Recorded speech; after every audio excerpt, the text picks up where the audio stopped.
Hello everyone, it is Joe here from OmniPoke, the channel that brings you guys everything Pokemon, and it's time to look at another Unbroken Bonds deck. This time it's going to be all around the Weezing spread archetype. I think this is a really fun one, and there's a lot of potential behind this innocent looking Weezing, but it seems to have a lot of power behind it and has been making some headway in Japan as being the new face of some spreading builds. So let's jump into the basic concept. Weezing has a fantastic ability that says when it's in the active, you get to put one damage counter on your opponent's basic Pokemon in between turns. So really insane value. It reminds me of the Flygon, the old Stage 2, which did Sand Slammer to every one of your opponent's Pokemon, but that was obviously on a Stage 2. So a little bit sort of powered down, but also much more easily chainable and accessible because you're just a Stage 1 with the Weezing.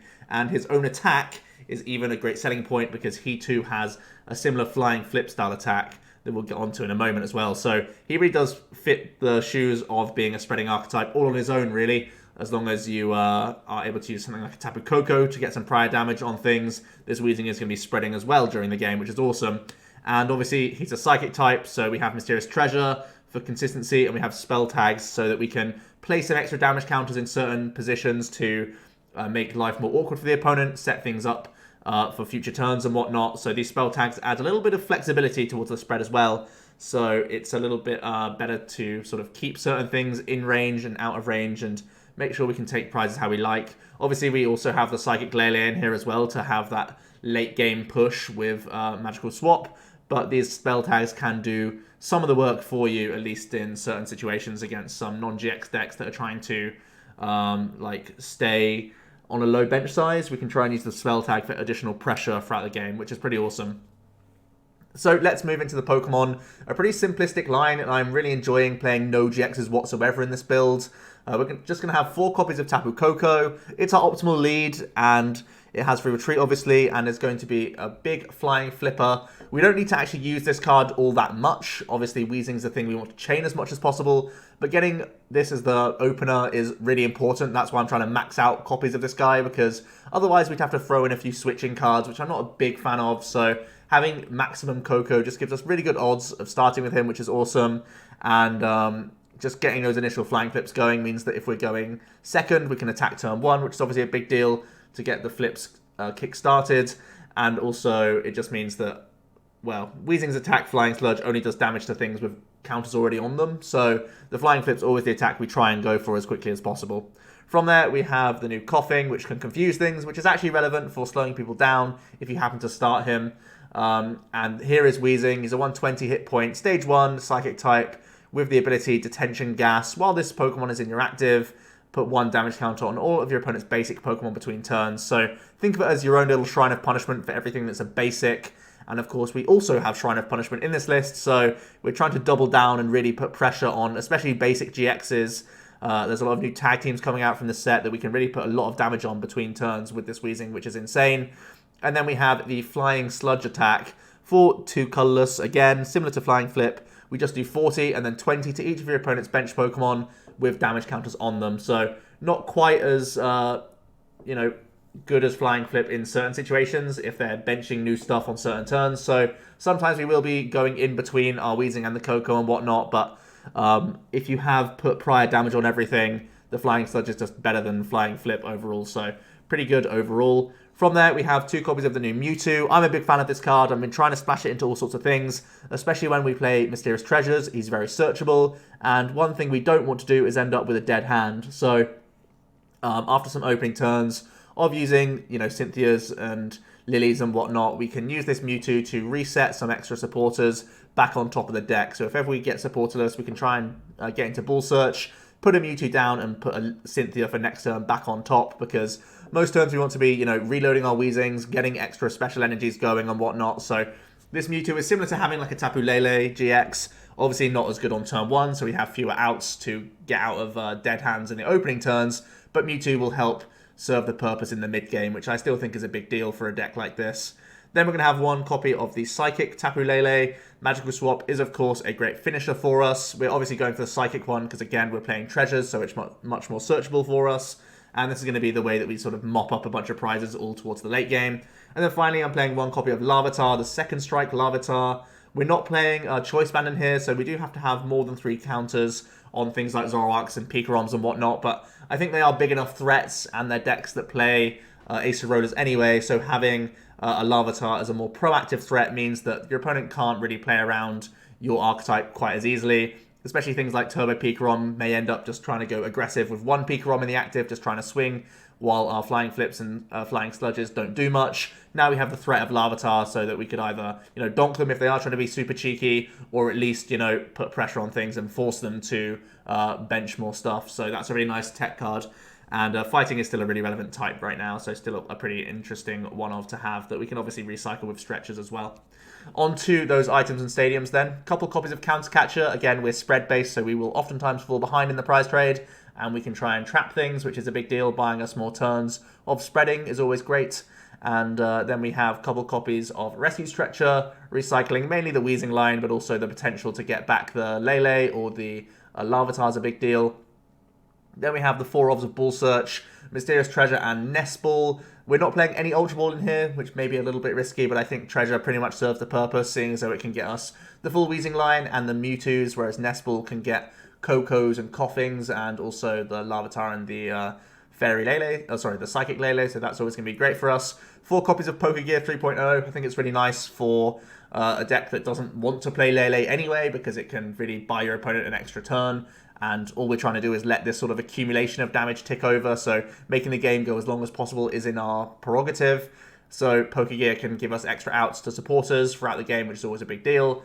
4 copies of Spell Tag, a fantastic and annoying tool. Sometimes people are gusting around Weezing, so we get to protect our energy cards.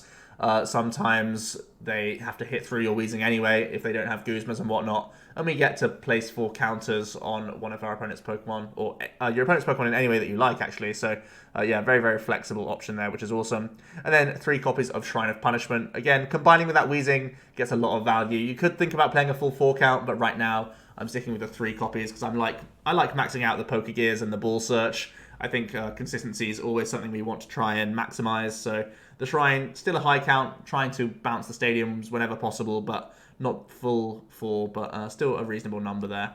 On to the supporters, going to play 1 copy of Gladion. This is to help dig out the Larvitar in the fighting weak matchups, and also the Psychic Lele, of course, if ever that finds its way into the prizes. It would be very awkward if we're going for a big Magical Swap win condition, so Gladion's very nice in that regard. Also can pull out things like DCE and Counter Energy, and even Accelerated Energy, so checking your prize cards early is going to be really nice for the Gladion, because it can sometimes guarantee you energy cards, which is always something we're looking for if our Kokos and Weezings are getting knocked out turn after turn. Guaranteeing our next attack is always a big deal.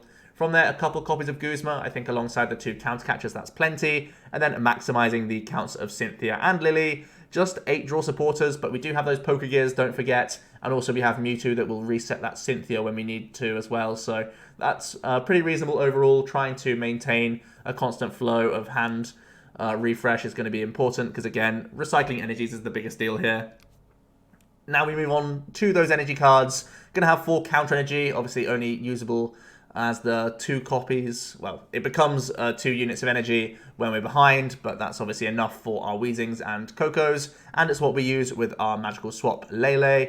Then we have the 4 DCE. Obviously, we can Flying Clip on turn 1 with this card and go straight for the Flying Sludge as well. And we're also adding in 2 copies of Triple Accelerated Energy, just to have extra outs for this Weezing, because all we want to do is keep hitting onto this, and we don't really mind too much that we have to remove the boost energy at the end of the turn, because, we only have 120 hit points anyway. More often than not, the DCE would only last on board for a turn anyway, if you're Flying Flipping or if you're using a Weezing. So effectively, they end up being very, very similar to DCEs overall. So just having extra access so that we don't whiff attacks is a big enough deal for me to just play an extra 2 copies in the list overall. So pause now if you want to have the list in full for your own reference, but this is just a very, very simple baseline of Weezing, hoping that his own ability is strong enough to just win out games with this big spread approach, and having that 1 Larvitar in there to help out some awkward matchups where these decks either can just sit with 1 big active Pokemon and cause you an issue, or have Acerolas, so that Larvitar becomes a big threat.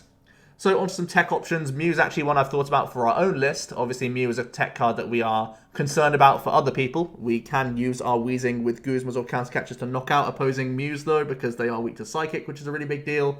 But we may want to play this ourselves to help out against Dugong.